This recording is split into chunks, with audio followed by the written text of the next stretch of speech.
tuned in to the 411 for your fantasy football with your host, Autumn Wind Williams. What's going on, everybody? This is Autumn Wind Williams. You're now listening and watching the 411 podcast on YouTube or wherever you stream your podcast.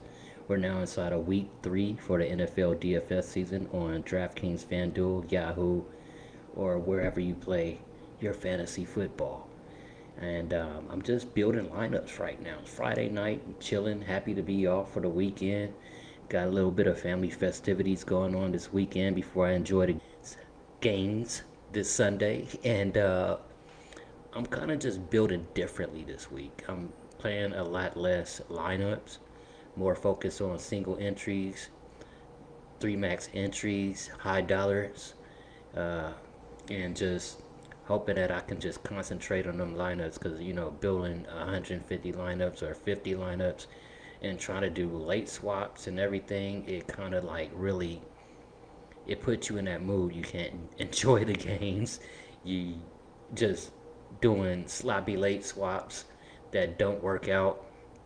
So I'm trying to just simmer down the amount of lineups I put in and play just more high dollar single entries, and like I said, 3 max. I might play a little bit of cash or some tiers and everything. But another thing I'm looking at is just trying to look for lower stack teams and then put in mini stacks of high implied total game players within those lineups at the same time and have it correlated a whole lot better.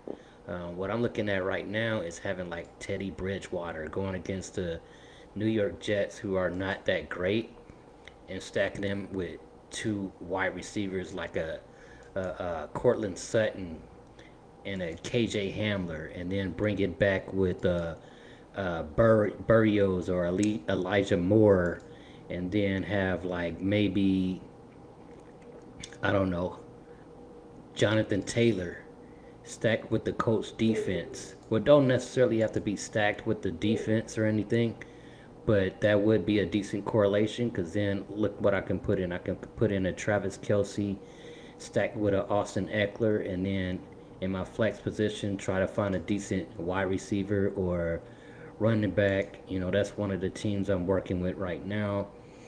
Let's say, looking at a Jacoby Brissett. I know a lot of people might not be fond of playing a Miami stack against the Las Vegas Traders, since they're 2-0, people are hyped up about them, but I kind of think it's going to be a trap game.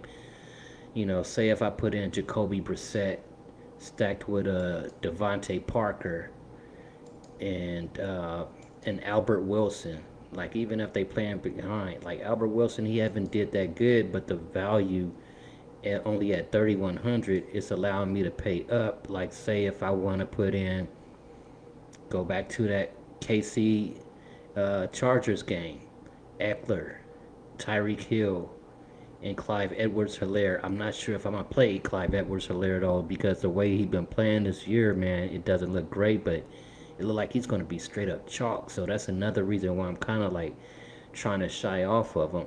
But I see how, like, if I do that mini stack correlation, I can play like a Kareem Hunt with the Browns defense going against Justin Fields, a rookie quarterback, playing his first game starting for the Bears this Sunday, filling in for Andy Dalton. So that's the type of stuff I'm looking at now, and I think I'm going to start playing a lot more like that. This is a little pilot for me, playing like low price quarterbacks with a couple of wide receivers and a bring back, and then focus on like a mini stack of a high implied total game with some star players. And that's like, it just make a little bit more sense to me. You don't have to do too much of a search for like a third string wide receiver to stack with a star quarterback like a Patrick Mahomes, excuse me. I don't want his mom kick my ass, but you get what I'm saying. Another one though is like, say, Daniel Jones and the Giants. They're going against the Atlanta Falcons, who's not been doing that great. Say if I put him in with a Sterling Shepard and Darius Slayton and then bring it back with a Kyle Pitts at defense. I mean at tight end. Then I can move in a Najee Harris stacked with the Pittsburgh Steelers. They're not going to have Deontay Johnson playing this Sunday. More of the wide receiver game is going to be what, Washington, Juju, Claypool. I can see myself playing some of them guys too. But then, like, say if I want to play at flex position, I'm not sure if I'm going to do this yet, but a Ty Johnson, knowing that Tevin Coleman's not going to be playing, I got that option. So, and then, say if I want to throw in D-Hop, he's questionable though. So, I'm not sure if I must do that right there, but it's an option. So, these are just lineups that I'm building at the moment. Anything can change this Sunday. You know, like say if D-Hop's not playing, say if Ty Johnson's not going to have a big role, even though Tevin Coleman's out. Like say if I oversleep Sunday, at least got lineups built and my stuff don't just crash because I was DNP trying to fix my lineups at the last minute. So it's like making that little preparation Friday night. So, you know, knowing that I got family events to do and all of this, I want to have things prepared because say if I get home late, at least I wake up on time, hopefully what, 9 a.m. at least, the latest. I have these lineups built and then I can mess around with whatever that needs to be moved out, whether it's in a flex position and move that to a starting wide receiver or a running back position, and then whatever's questionable or playing a late game, I can put in the flex. And then while the game's playing, and those 4 p.m. games, West Coast time, I could be checking the news, Twitter, and everything, and then decide who I wanted in my flex for a late swap.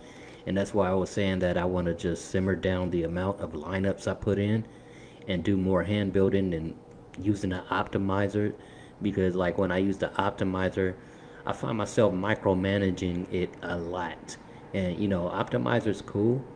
Like a lot of people think you put in 150 lineups, you're always going to win. That's not true. You know, I remember from experience getting number one on one lineup in a tournament, and the rest of my lineups did not win me 1 cent.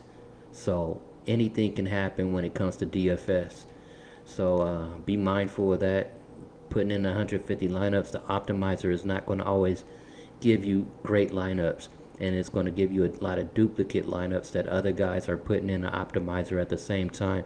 So that's how we find a lot of duplicated lineups, even in the Millie Maker, when nobody go back and late swap. They never change up what the optimizer put in that they may consider that's a better play over what the optimizer put in. So building 150 lineups with the optimizer does not always work, guys. So definitely take note of that.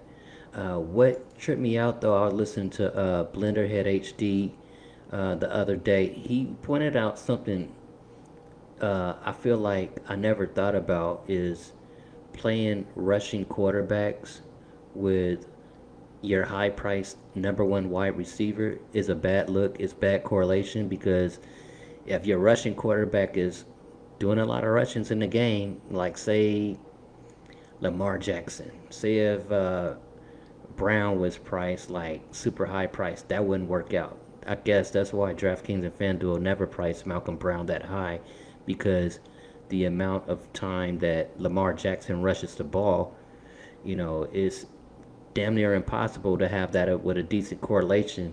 You can probably have a better correlation with the Patrick Mahomes. Miss Mahomes will kick my ass again. Even though he's considered a mobile quarterback, he's not known as a rushing quarterback. You are taking your chances with a Kyler Murray and a DeAndre Hopkins. You can't throw the Nuke deep, but if you see how like last week, Nuke got his TD, but what else did he do? Not that much, so you don't gain that much profit off of the little stuff that he did, getting a touchdown, when you got Kyler Murray throwing at everybody on the field. So that's some things we got to think about when we build these lineups. So this is just going to be a quick little video. I want to get out what I'm doing and everything, so I have y'all something in the know as far as my lineups. And besides that, make sure y'all click the like, subscribe, the comment below, the bell icon, so you know when the next time I'm making a video Until next time, y'all stay safe, stay blessed, win a lot of money, and I'm out. Peace. Thank you for listening to this episode of the 411 Podcast. Now get ready to make that money. And don't forget to follow us on Twitter at the 411 DFS.